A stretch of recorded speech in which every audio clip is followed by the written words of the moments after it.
They hadn't argued this much in 7 years. George and Linda's marriage was deteriorating at an alarming pace.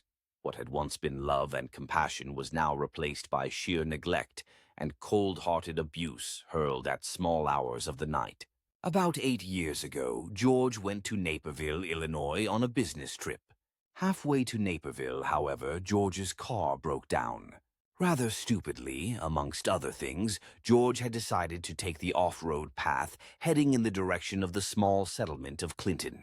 About quarter-way into his journey, his back right tire burst. Cursing himself, he stopped his car to check the damage and see if any repairs could be made. Upon inspection, George found out that he'd ridden over a whiskey bottle, and it had shredded his tire. George was, to say the least, angry with his blunder. He popped open the back of the car to ascertain if he had a spare wheel to add in place of the broken one. Lo behold, no tear. "Oh, hell!" George exclaimed. The previous week he had removed the tire and made it into a tire swing for his son, Devin. Gathering his directions, he decided that he'd have to either wait in the boiling sun until someone drove past or start walking to Clinton, which was still about 4 miles away. Better still, he could walk back to Oriana, which he'd only passed 25 minutes ago. Either way, he'd be missing his business trip. So he called ahead and told them that he'd not be able to make it. For a reason unexplained at the time, the meeting had been pushed back 4 hours, so someone agreed to drive down the intersection to pick him up. Only issue being that it'd be a while before anyone got to him. With no visible people or accommodation in sight, George sat in his Malibu and stared out the window into the cornfield. George later figured that he must have fallen asleep, as he was then woken up by a gentle rapping on the window to coerce him out of his dream. "Your car's totaled, George," Leonard called through the glass to him.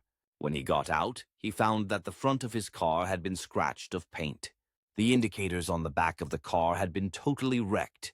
"That's surreal. I was only asleep for—" George checked the time to back up his story. He'd only been asleep for 30 minutes. Nowhere near enough time for someone to sneak up on him in his car, key his goddamn bonnet, and ruin his indicators. Besides, he'd been awake for 15 minutes and checked about the car before getting inside to wait. There had been nothing in his eyesight for miles. No trees, any secret hide holes, and definitely no secret bunkers. Leonard let George into his car, and they exchanged small chit-chat before driving off. Leonard had helped George the previous year by securing the deal with Kasaru Tagachi Ahama Industrial Corporation to build a few small factories in hometown Conway, Arkansas, just opposite Laurel Park. Leonard only asked the George not get mugged or upset the locals of Naperville.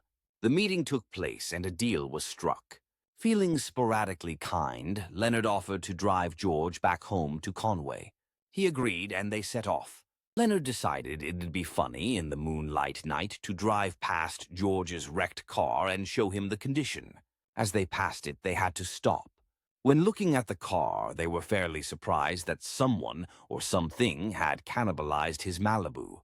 The doors had been sheared off, the windshield had been removed, and his remaining tires were either scavenged or slashed. "Well, I'll be damned," Leonard explained. The hair on both men's necks stood on end as they could hear charging feet, and an exasperated and tired scream filled the nearby air. A young woman of Asian descent jumped out of the cornfield next to them, just as surprised to see them as they were to see her. She hurriedly told them that her name was Mimi, and she'd stopped off to investigate George's car as she saw a figure standing next to it, rummaging through the back of the car. When she stopped, 2 men approached at her from the cornfield. These men were wearing, as she described, scarecrow suits, with extra hay coming out of the sleeves.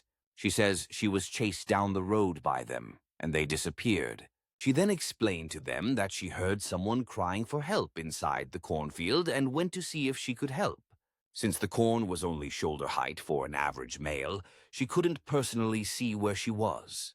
No sooner had she gotten into the field, she had fallen into a small hole. The hole was full of bones. A sharp bone had gashed her Achilles tendon, and she had cried out in pain for hours. She passed out to awake and find the scarecrow visages standing over the hole and watching her. She then says that she never took her eyes off of them and must have been there for 10 minutes, just staring at each other. She then saw them reside into the grass. "My God, do you still think they're here?" Leonard told Mimi. Mimi nodded her head frantically. Meanwhile, George was looking a little puzzled. "Mimi?" "Yeah, what is it?" Mimi spoke. "You said you parked close to my wrecked car. I'm standing here and I can't see your car," he counter-argued. Mimi stuttered for words. She was at a loss. "You think I'm a liar?" she gasped. She began to weep silently. Leonard hugged her and consoled her about her ordeal, that it was all over and the scarecrow men wouldn't harm her again. The group bundled into Leonard's car and drove off. Mimi pointed to a map where she lived. It wasn't a far drive at all, maybe 8 minutes tops. When they pulled up to her house on the side of the intersection, both George and Leonard both noted the disarray of a house in front of them. It was a farmhouse, minus the actual farm. The shutters on the windows had been boarded shut. The top floor lacked any windows at all, and the door had 3 heavy bolts attached to it. "I cannot thank you enough, guys," Mimi chirped happily. She hugged Leonard and George tightly and whispered in their ears, "Would you like to come inside for some beer?" Leonard didn't really mind, and neither did I. We both got into the house and were sat in the guest room. There wasn't much to look at or note. Old wallpaper, old TV, old everything. The seats were covered in a film of plastic. Leonard theorized that it was due to the settees being old and her not wanting to get them wet or dirty.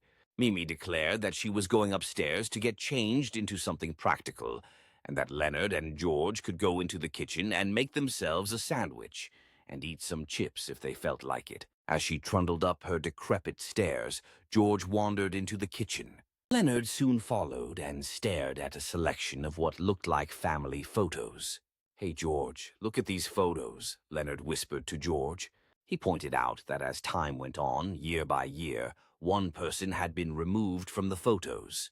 In the first year, it was an old man who was missing, and in the second, a small dog and child. George simply put it down to illness. As Leonard opened the larder to gather a selection of foods, he jumped back in total horror. On the shelves were stacks of meat. On one of the slices of meat lay a single garnet earring. "Well, how's this for practical, boys?" Mimi cheeped from the top of the stairs. There she stood, holding a hatchet, which looked messily congealed in the blood of family and strangers. Mimi giggled cutely and advanced on them from the top of the stairs in the guise of a scarecrow. George and Leonard bolted for the door but found it locked. With no time to unlock, Leonard hurled a small lamp through the porch window into the cold Illinois night. George had jumped through as Leonard was halfway out. Before he could get out, Leonard snagged his trouser leg on the broken window shard. George went back to grab him, but it was too late. Mimi had pulled him inside the house and was already dismembering him. On the porch, George could see Leonard's car keys. He picked them up and ran to the car. He looked back as he started up the engine to see Mimi startlingly close to his car door. He sped off into the night and straight back home, leaving Mimi stranded in the night, screaming like a possessed child, like a demon being purged from an infant. George arrived home in Conway, Arkansas, to a dismayed wife. She could see that he'd been up all night and was shocked. He backed the car into the garage and went to bed without noticing the bloody handprints on the bumper, which were on a gradual slope down.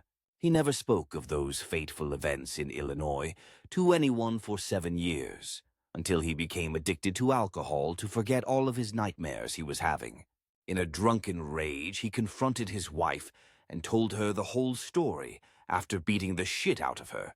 She never forgave him afterwards, but not for not telling her, but leaving his friend at the mercy of a psychopath. George's son, Devin, never found out about his father's cowardice and set off to become a salesman for Kasiru Tagachi Ahama Industrial Corporation Limited. One meeting was left before Devin could go on holiday with his fiancée Diane and their baby. This was the final job, and he could retire to California and live a happy life. All of this was interrupted by Devin's car battery going dead. He got out in the hot Illinois sun and checked the extent of damage. When he shut the hood and stared into the field, he could have sworn he heard footsteps behind him, next to the rusted car and the cornfield.